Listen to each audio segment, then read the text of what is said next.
Assalamualaikum warahmatullahi wabarakatuh. Apa kabar semua? Semoga Allah selalu melindungi kita semuanya. Amin ya rabbal alamin.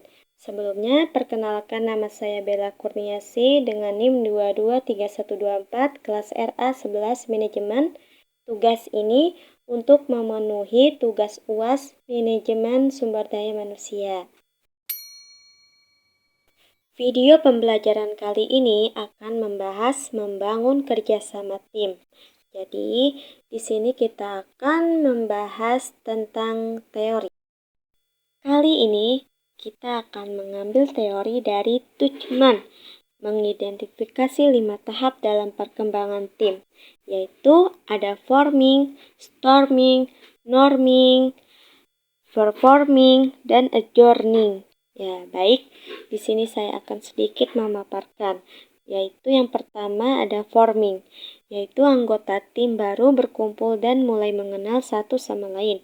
Yang kedua storming, yaitu terjadi konflik saat anggota mulai mengungkapkan pendapat dan perbedaan. Yang ketiga norming, yaitu tim mulai bekerja sama dengan lebih baik, membangun norma dan aturan.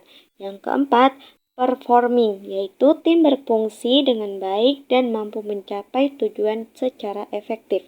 Yang kelima, adjourning, yaitu setelah peluncuran aplikasi, tim mengadakan pertemuan untuk merayakan keberhasilan dan mendiskusikan pelajaran yang dipelajari. Selanjutnya di sini saya akan membahas tentang konsep. Konsep membangun kerjasama tim adalah upaya untuk menciptakan lingkungan kerja yang positif dan produktif. Kerjasama tim yang baik dapat dicapai dengan cara yang pertama, pembentukan visi dan tujuan yang jelas, yakni tim yang efektif dimulai dengan visi dan tujuan yang jelas. Semua anggota tim harus memahami dan menerima tujuan bersama agar dapat bekerja secara sinergis. Hal ini menciptakan arah yang sama dan memudahkan koordinasi dalam mencapai hasil yang diinginkan. Yang kedua, komunikasi yang transparan, yaitu komunikasi yang terbuka dan transparan sangat penting dalam membangun kepercayaan di antara anggota tim. Anggota tim harus merasa nyaman untuk berbagi ide, memberikan umpan balik, dan mengungkapkan pendapat mereka tanpa takut akan penilaian negatif. Ini juga menciptakan lingkungan di mana setiap individu merasa dihargai. Selanjutnya, yang ketiga, mendorong partisipasi aktif.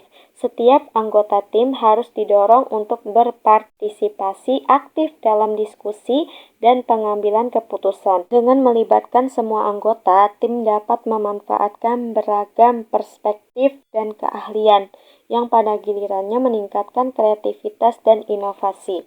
Selanjutnya, pelatihan dan pengembangan, yaitu memberikan pelatihan dan sumber daya yang tepat kepada anggota tim sangat penting untuk meningkatkan keterampilan dan pengetahuan mereka. Ini tidak hanya meningkatkan produktivitas, tetapi juga meningkatkan rasa kepercayaan diri dan keterlibatan anggota tim. Selanjutnya, membangun kepercayaan, yaitu kepercayaan adalah fondasi dari kerjasama tim yang efektif. Pemimpin harus menciptakan suasana di mana anggota tim merasa aman untuk berbagi ide dan mengambil resiko, mendorong kolaborasi dan menghargai kontribusi setiap individu dan membantu membangun kepercayaan. Selanjutnya, evaluasi dan umpan balik berkelanjutan, yaitu melakukan evaluasi dan memberikan umpan balik secara berkala, membantu tim untuk mengidentifikasi area yang perlu diperbaiki dan memastikan bahwa mereka tetap fokus pada tujuan bersama. Proses ini juga memungkinkan anggota tim untuk belajar dari pengalaman dan meningkatkan kinerja mereka. Yang terakhir, menciptakan budaya kerja yang positif, yaitu budaya kerja yang positif dapat diciptakan dengan mempromosikan nilai-nilai seperti saling menghormati, kolaborasi, dan dukungan. Lingkungan kerja yang inklusif dan menyenangkan akan meningkatkan motivasi dan kepuasan kerja anggota tim. yang pada akhirnya berdampak pada kinerja keseluruhan. Selanjutnya, penerapan dalam dunia kerja. Di sini akan dijelaskan langsung oleh Mbah Google. Selamat menyaksikan. Kerjasama tim atau teamwork adalah upaya kolaborasi untuk mencapai tujuan bersama. Dalam dunia kerja, teamwork yang baik dapat menunjang kesuksesan perusahaan. Berikut adalah beberapa cara untuk menerapkan teamwork yang baik di dunia kerja. 1. Tetapkan tujuan bersama. Pastikan semua anggota tim memahami tujuan yang ingin dicapai. 2. Komunikasi terbuka. Dorong anggota tim untuk berbagi ide dan umpan balik secara terbuka dan jujur. 3. Bangun kepercayaan. Ciptakan lingkungan yang aman dan saling percaya sehingga anggota tim merasa nyaman untuk bekerja sama. 4. Berikan apresiasi. Apresiasi kecil dapat meningkatkan motivasi dan semangat kerja. 5. Adakan pertemuan rutin. Rapat rutin dapat membantu memecahkan masalah dan menjaga komunikasi. 6. Berikan pelatihan teamwork. Pelatihan teamwork dapat membantu anggota tim meningkatkan keterampilannya. 7. Berikan kesempatan belajar.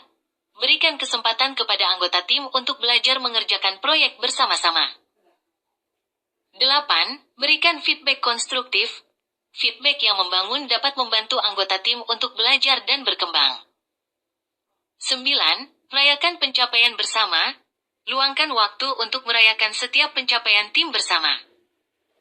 Dan 10. Evaluasi dan perbaiki kinerja tim. Evaluasi kinerja tim secara berkala untuk menemukan hal-hal yang perlu diperbaiki.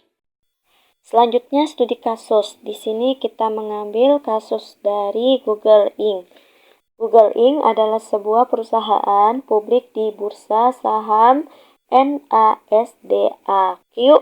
Perusahaan ini didirikan pada tahun 1998 oleh Larry Page dan Sergey Brin. Besar teamwork dimulai dengan visi yang jelas dan budaya yang tepat. Pada Google Inc., dimulai dengan adanya visi mereka tentang informasi yang jelas kepada dunia. Menjaga dengan visi memberikan orang berarti apa yang mereka lakukan. Dengan tidak adanya visi, mengapa melakukan apa-apa? Mengapa bekerja di Google Inc.? Selain itu, Google Inc. senilai budaya bahkan memulai budaya Chief Officer untuk mengembangkan dan memelihara budaya untuk menjaga nilai-nilai inti perusahaan. Google Inc. memiliki mereka, Google Lex. Ini adalah kantor utama yang memiliki kamar latihan, video game, bobot, mesin dayung, dan lain-lain. Mereka bahkan menyediakan makanan gratis 24/7 bagi karyawan mereka. Selanjutnya, di sini ada studi kasus lagi. Sambungan yang tadi, Anda mungkin bertanya pada diri sendiri, apa ini harus dilakukan dengan kerjasama tim? Mereka membangun budaya mereka, yaitu melihat akan membantu mengubah dunia dengan cara yang positif. Google Inc. dibangun di atas kekuatan dari tim mereka sendiri. Tim mereka bahkan memiliki nama untuk diri mereka sendiri, yaitu seperti Googler. Ini memberitahu bahwa Google Inc. mengerti bahwa tim mereka adalah kunci keberhasilan mereka. Itulah mengapa mereka memberikan kembali kepercayaan kepada masing-masing anggota tim mereka. Untuk memiliki tim yang hebat dan kerjasama tim yang sangat baik, kita membutuhkan visi besar yang dipercaya dan diinginkan untuk orang-orang. Kemudian, kita perlu untuk mendapatkan orang yang tepat. Kesimpulan dari membangun kerjasama tim adalah untuk mencapai tujuan bersama, meningkatkan performa, dan membangun hubungan yang baik.